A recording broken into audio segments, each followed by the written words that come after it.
Meu boa noite a todos.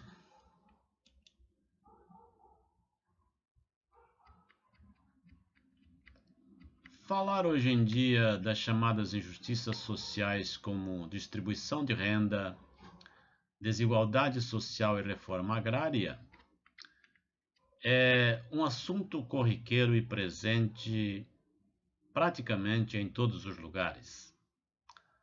Há como que uma percepção quase generalizada, aliás, largamente propagandeada pelos agentes do governo e pela mídia como um todo, de que essas injustiças se combatem com políticas sociais, como Bolsa Família, renda mínima e outras que tais.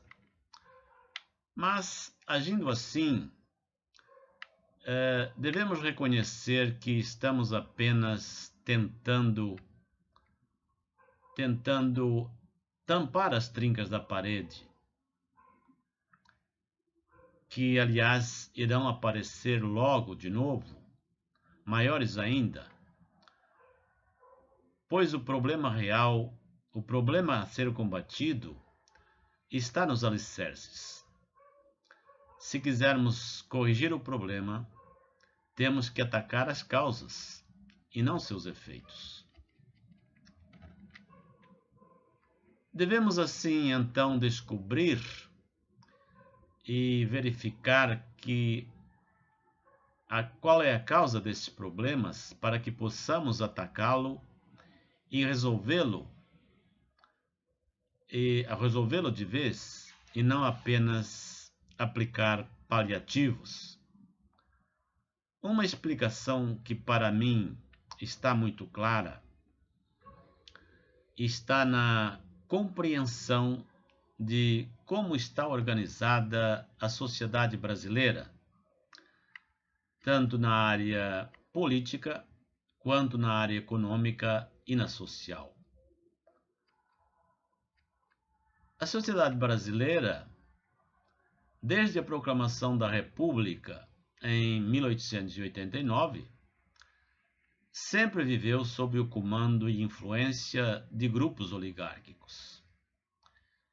Esses grupos oligárquicos, ou oligarquias, como queiramos chamá-los, são grupos de interesses criados pelo governo para se manter no poder.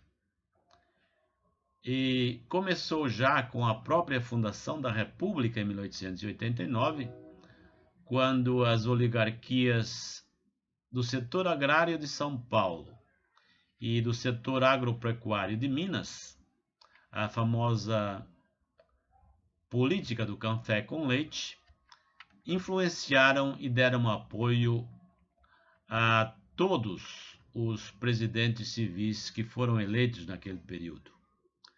Esses setores aparelharam a máquina pública e, com práticas de nepotismo,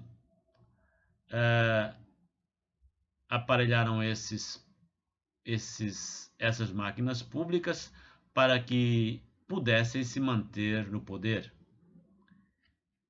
E como acontece em toda a oligarquia, o grupo agropecuário se locupletou em detrimento de todo o resto da sociedade. Então, vem desde a origem da República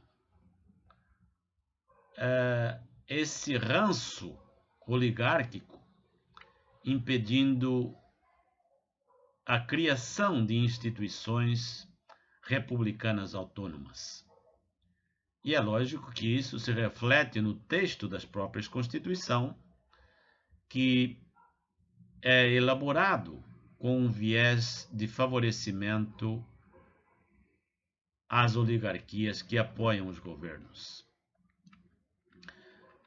Esse procedimento foi adotado pelo Brasil nos últimos 130 anos, a cada Constituição promulgada, atendendo em cada uma delas os grupos que davam sustentação e apoio ao governo de plantão. Várias oligarquias surgiram e se alternaram no apoio a esses governos. Podemos citar os cafeicultores, os pecuaristas, os banqueiros, os sindicalistas, os industriais e, finalmente, as construtoras. O elemento base para o aparecimento e o desenvolvimento das oligarquias é a centralização e a concentração do poder. Daí a sua maior proliferação em governos presidencialistas e, de preferência, governos totalitários. Essa centralização é essencial e é a base das oligarquias, porque é dessa centralização que advém o poder de criar leis e de cobrar os impostos.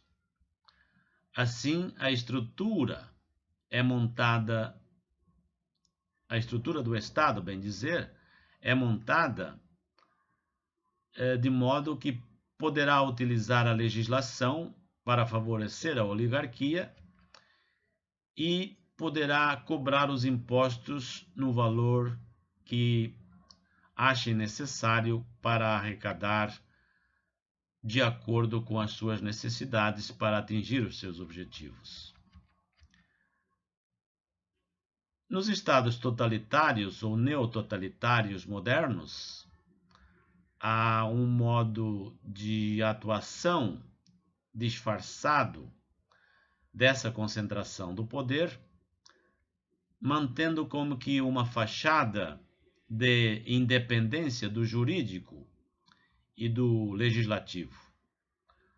No Brasil, isso é facilmente detetável na nomeação dos membros do Supremo Tribunal Federal pelo presidente da República e na mecânica adotada para a compra de votos no Congresso, que foi muito evidenciada na época do mensalão.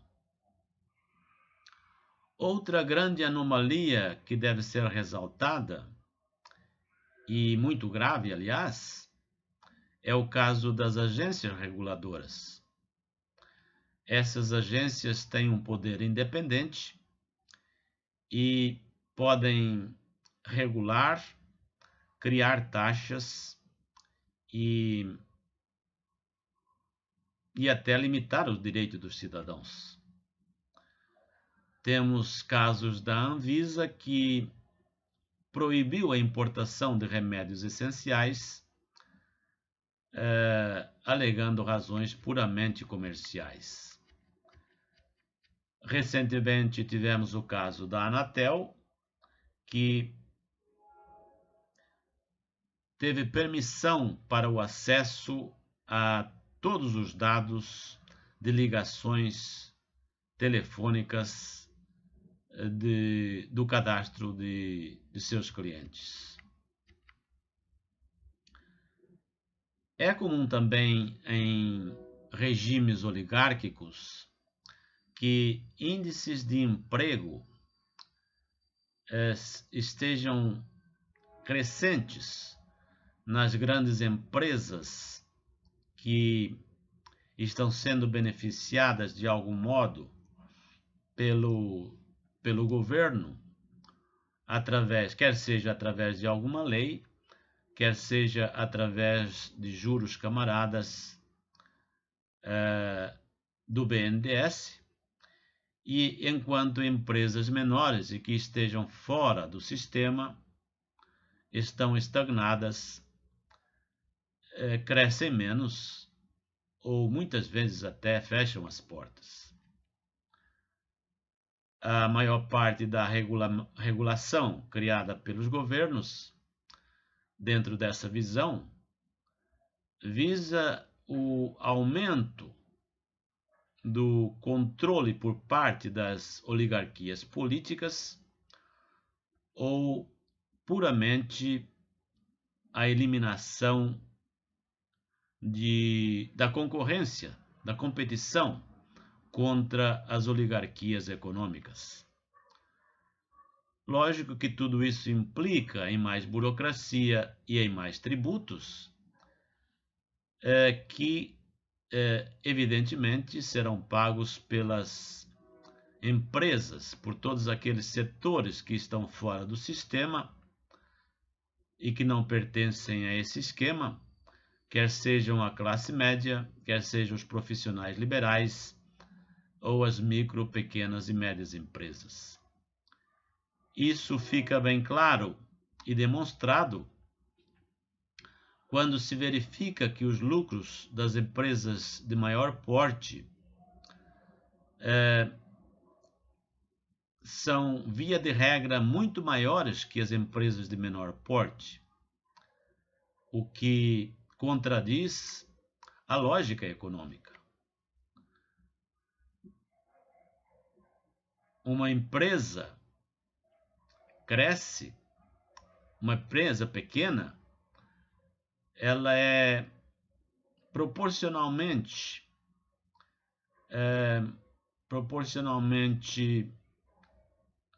possível de arrecadar maiores lucros que as empresas de maior porte, porque ela, numa situação de livre mercado, ela tem essa possibilidade porque é mais enxuta e tem uma gestão muito menos burocrática. Mas a estrutura oligárquica produz essa concentração de renda e dos meios de produção nas mãos de uns poucos, em detrimento de uma maioria que é impedida ao acesso a novas oportunidades por não pertencerem justamente a esse seleto pequeno grupo privilegiado.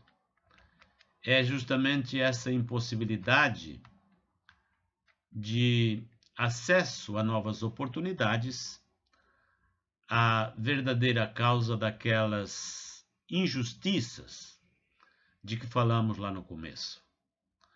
São as oportunidades e não necessariamente a renda ou o capital que precisam estar acessíveis a uma massa crítica de pessoas. É esse acesso que permite criar uma percepção nas pessoas de que todos podem sair da pobreza através dos seus esforços, através da sua inteligência, através das suas capacidades. As pessoas não podem sentir que existem obstáculos intransponíveis, travando as suas vidas, obstáculos que os prendem à pobreza e à mediocridade por mecanismos que nada têm a ver com a sua capacidade, com os seus esforços e com os seus talentos. Enquanto persistir a existência dessas oligarquias, o que se pode é assegurar que só o que for de interesse do governo, só o que for de interesse dessas oligarquias é que vai se concretizar, é que vai virar realidade. Podemos assegurar que, nessas circunstâncias, o número de pequenas empresas com grande potencial de crescimento vão ficar sufocadas, porque não lhes será permitido desenvolver o seu trabalho. Novas empresas, muitas vezes inovadoras, que poderiam ser inovadoras também não aparecerão, porque são tolhidas no seu embrião. E tudo isso resulta na concentração cada vez maior dos meios de produção, impedindo a competição e, portanto, levando os preços cada vez mais altos e causando prejuízos cada vez maiores ao consumidor. Limitar as chances de prosperidade a uns poucos, impedindo que surjam novas empresas e arrancar das pessoas o sonho da busca pessoal natural para sair da pobreza através do seu talento, através da sua própria força, do seu próprio esforço. Isso é a verdadeira injustiça social que deve ser extirpada da nossa sociedade. É na erradicação dessas oligarquias que estão aí implantadas que começa a verdadeira luta contra as desigualdades sociais, pela reforma agrária e pela distribuição da renda. Para alcançarmos isso, torna-se urgente a elaboração e a promulgação de uma nova Constituição, com uma visão realista da nova atualidade brasileira, onde se reduza o poder do Estado de controlar e interferir na sociedade, uma Constituição que seja menos sujeita a emendas de acordo com o viés político do governo de plantão, uma Constituição que crie normas que limitem o crescimento do Estado e uma Constituição que não tenha uma visão calcada nos planos nacionais e de planejamento central.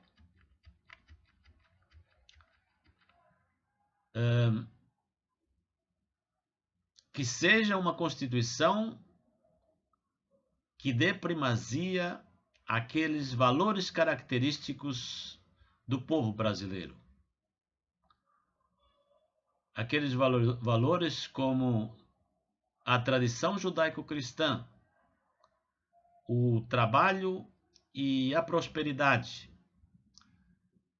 a livre iniciativa, a liberdade, a estabilidade e a cidadania, a justiça, a segurança, a igualdade e a oportunidade para todos perante a lei. Era isso que queria compartilhar com vocês. O meu cumprimento a todos e até uma próxima, se Deus quiser.